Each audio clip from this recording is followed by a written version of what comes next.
I'm Robert Estrin. This is livingpianist.com with the third part, the final part of the Chopin Ballade in G minor, the Coda, the mammoth Coda, one of the great codas in the piano literature.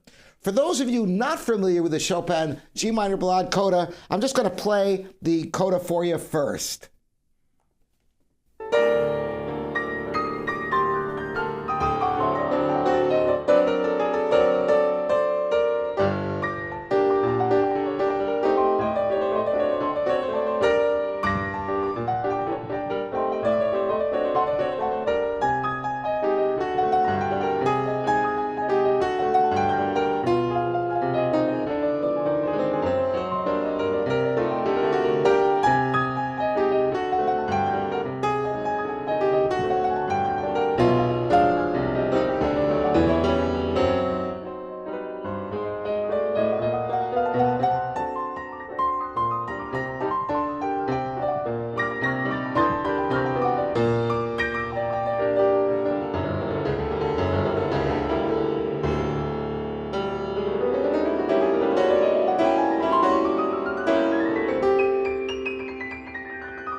What a piece of music, huh? So, how to approach it?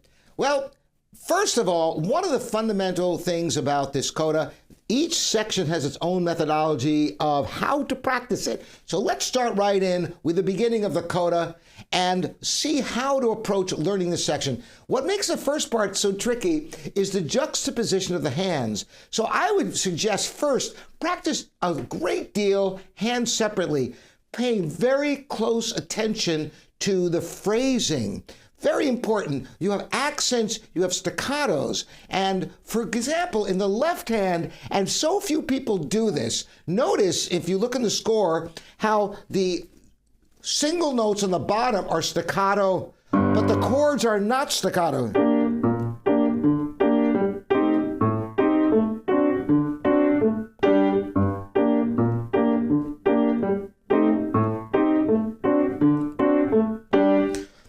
So many people don't pay attention to that. I think it makes a big difference in the sound.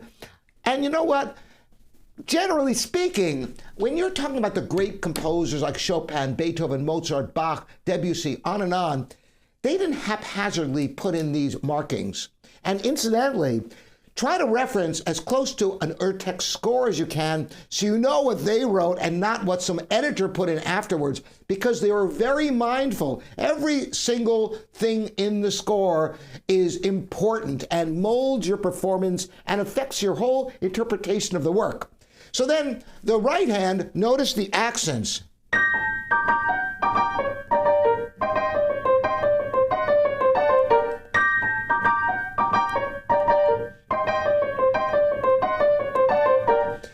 The tricky part comes putting them together because it's kind of a strange juxtaposition. Practicing very slowly is really helpful.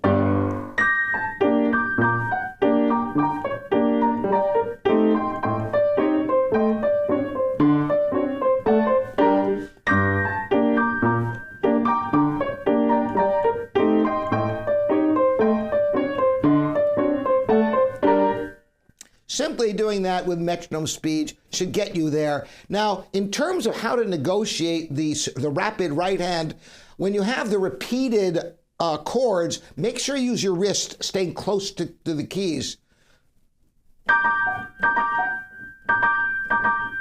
You don't want to use your arms for this, but the wrist. And you should be able to develop speed and fluency.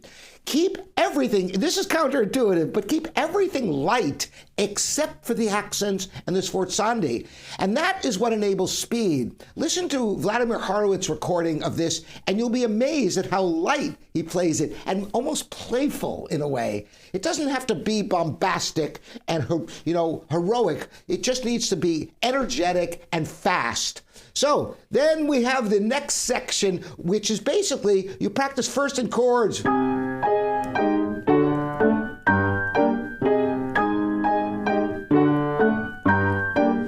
And notice once again the double stem and the accent.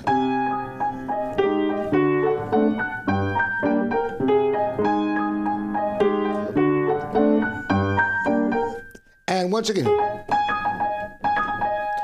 you can practice little note groups, which I've talked about before in the earlier part of this series. If you haven't checked them out, go back for that. And if you're interested in the complete performance, it's also in the description. So, when you do that, have the thumb over the A flat here. So you train your hand to get over all the next notes of each successive hand position in advance. You practice the speed and the relaxation. You should be able to end up here totally relaxed with your thumb naturally landing above the A flat. So that's wherever, in this case it's the G.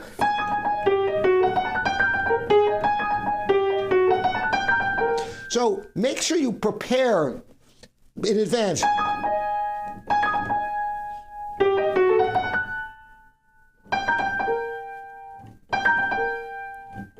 See how I'm practicing to get my thumb over A flat? You can practice small little snippets of the music up to tempo.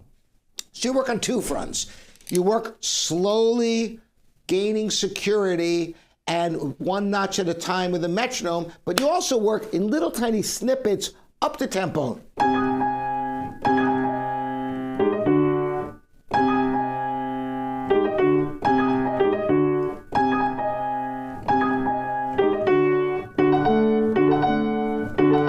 Notice my second and fifth fingers are already over the rest of the chord. So I always like to bounce back and forth between different practice techniques in order to gain security and find what works. To regress a bit, there are other practice techniques I haven't even brought up. One thing is staccato fingers is such a fantastic way to practice, like this section.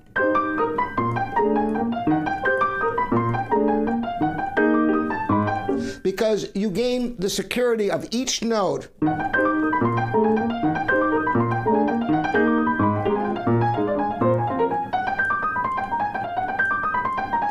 Starting very slowly articulating each note. This is a universal practice technique I wanted to bring up to you because I didn't bring it up in the other sections of this. Staccato fingers, you really articulate the release of notes to get evenness, and you get that jewel-like sound in your playing that is so enchanting. All right, so what happens after this? Then we have the, and once again,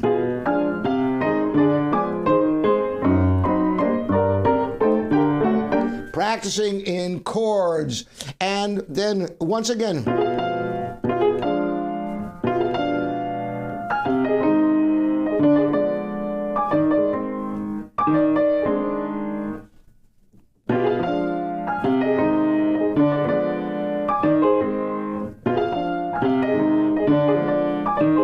you see what I'm doing is playing up the tempo, but only small note groups. Then you can start to string some of the note groups together. So let's say you have that.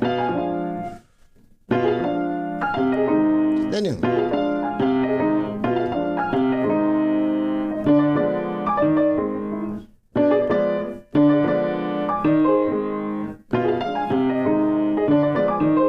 You see how I started with just a smaller note groups, then I start stringing those note groups together, and then eventually you have all four of them.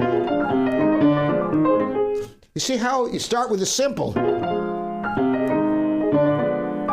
Then. You get the idea? This is a universal principle.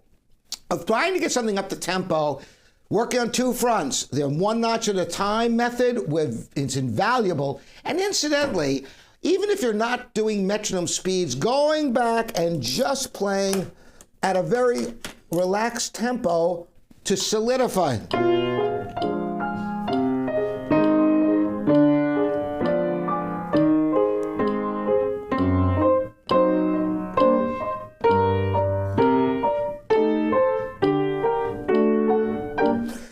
Even if you don't do all the metronome speeds between, just that slow practice is so incredibly important to reinforce your performance. In fact, maybe you have gotten this coda on a concert level, and then it's deteriorated. Wonder, how do you bring it back again? Boom, that's it. Slow practice. Slow, deliberate, no pedal, metronome, looking at the score, always reinforcing the memory. Not just the notes and the rhythm and the fingering, but yes, the phrasing and the expression. Every little nuance and touch in the score is so vitally important. And you'll find that once you learn those elements, the interpretation falls into place. You use the composer's markings to mold the concept of the work. What an idea. That's where it comes from. And those little details are what give you clues as to how to really play it. So then later on, you have the same thing by the left hand. By the way, sometimes when you have music written where you have two obvious parts that are in the left hand, you can work on them in your initial memory separate.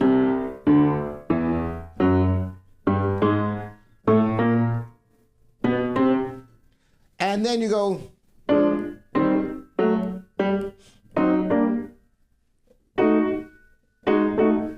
Get the idea? You go through and learn each part.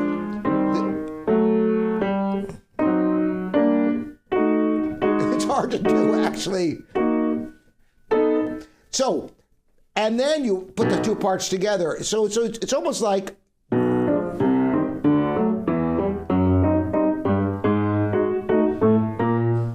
get the idea? And then you put it together. And here again, you're wondering, how do you negotiate this? Just practice playing that octave with the wrist and end up right over the chord in a totally relaxed position. And then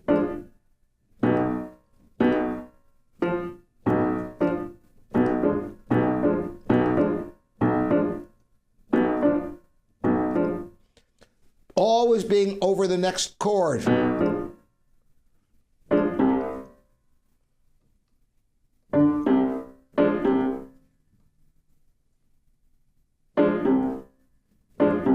And incidentally, you need to really study the score in order to do this, which is the whole point. You learn the score and you get it to a level of cognition that is beyond just the physicality of it. Because you know, as you well know, when you play a piece over and over, your hand naturally kind of does it, and you don't even know what you're doing. That's dangerous. That's why you want to reinforce with the score, as I'm showing you here. And sometimes taking these micro sections, it's just like if you've ever said a word over and over and over again, and it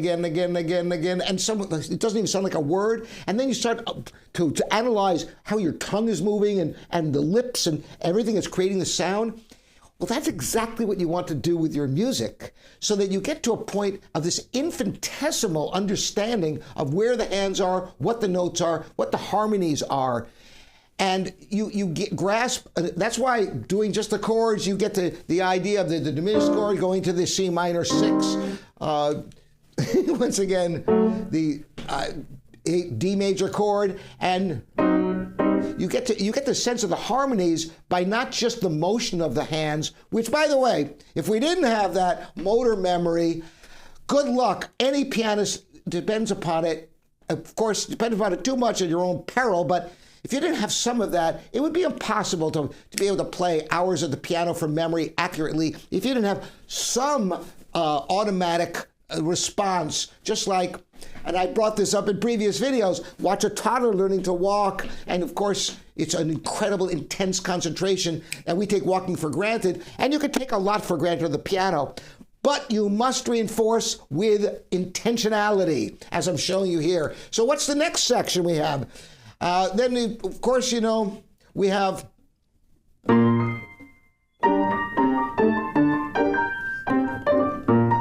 and of course, once again, working chords first.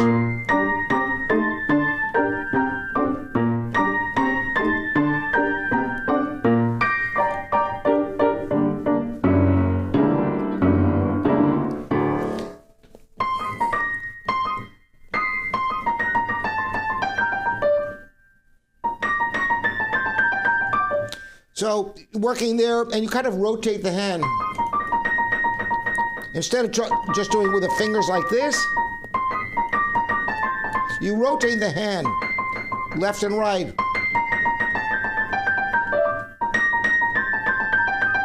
And then it pops. And the left hand, once again.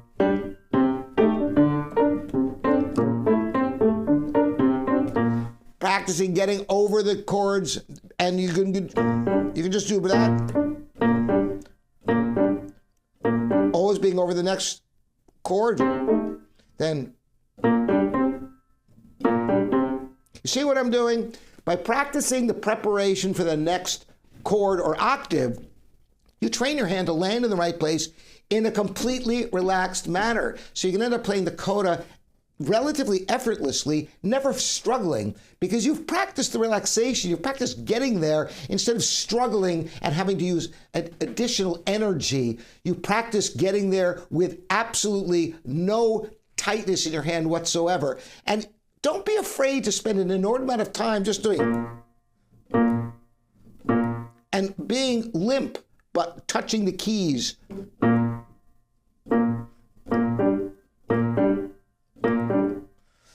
It's practice relaxation, folks. I've talked about this throughout this series. By the way, if you like this series, if you haven't subscribed, this is a great time to do it. There'll be others, but let me know in the comments if this is helpful for you and what other pieces you might like to see here on livingpianos.com.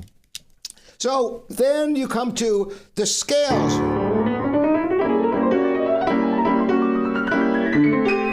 And notice that because there's a crescendo, you start with the accent, but then lighten up. In fact, every place in this coda, take an opportunity to play as lightly as possible, except for accents, forzandi, and crescendos. Everything else, you can just be delicate, and it will work because it's punctuated by the accents and the sforzandi and the crescendos.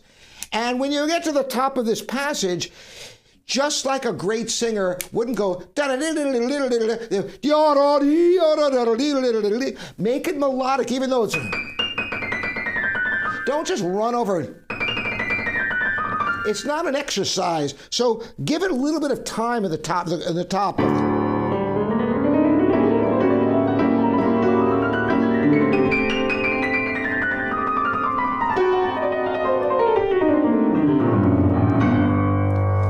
And of course, this is unmeasured, and you can work, once again, in note groups.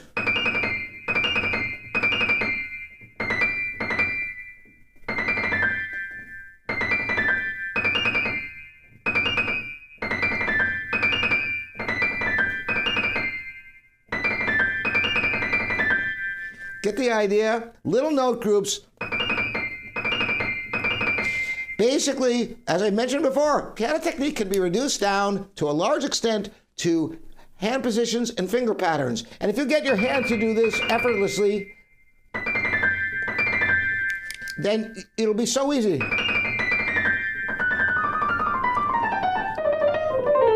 Each hand position and finger pattern you can practice independently, then string them together by landing either on the note of the next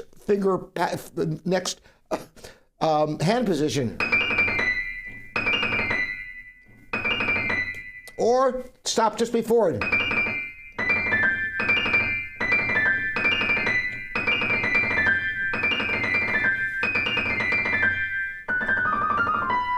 And that's the way you approach this. Then you have these scales. Start them quietly so that if you start, you'll never make it. But start delicately. And hold these long enough, bring out the top notes. And the same thing here, start delicately. And once again, sustained and top notes.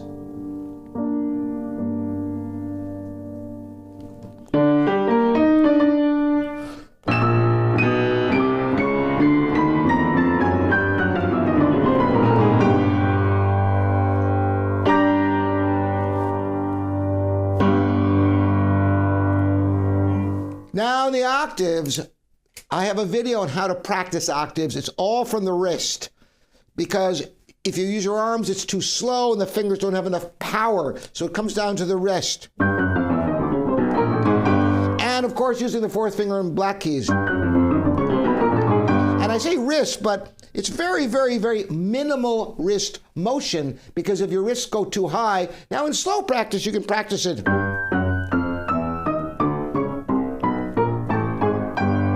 But when you're getting faster, you're staying right over the keys, but it's all from the wrist because the arms are not fast enough. And the fingers don't have any power. It's in the wrists.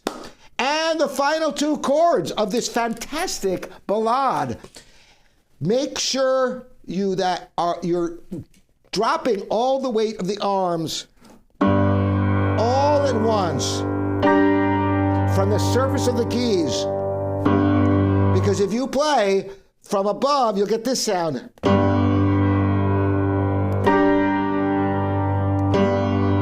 It's ugly, but you play from the surface of the keys and dropping all the way to the arms all at once.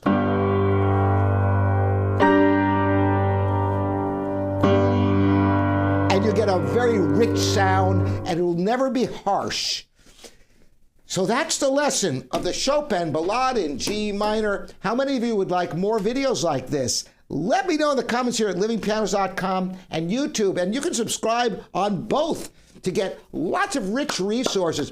Just hit a milestone of 125,000 subscribers here on YouTube. And we've got thousands of subscribers on livingpianos.com. And almost 2,000 videos for you. So hit that like button if you like videos like this. Share it with your friends to keep piano alive. That's the mission of Living Pianos. I'm Robert Estrin. Thanks, everybody, so much for joining me. It means the world to me to have people like you who love the piano like I do. See you next time.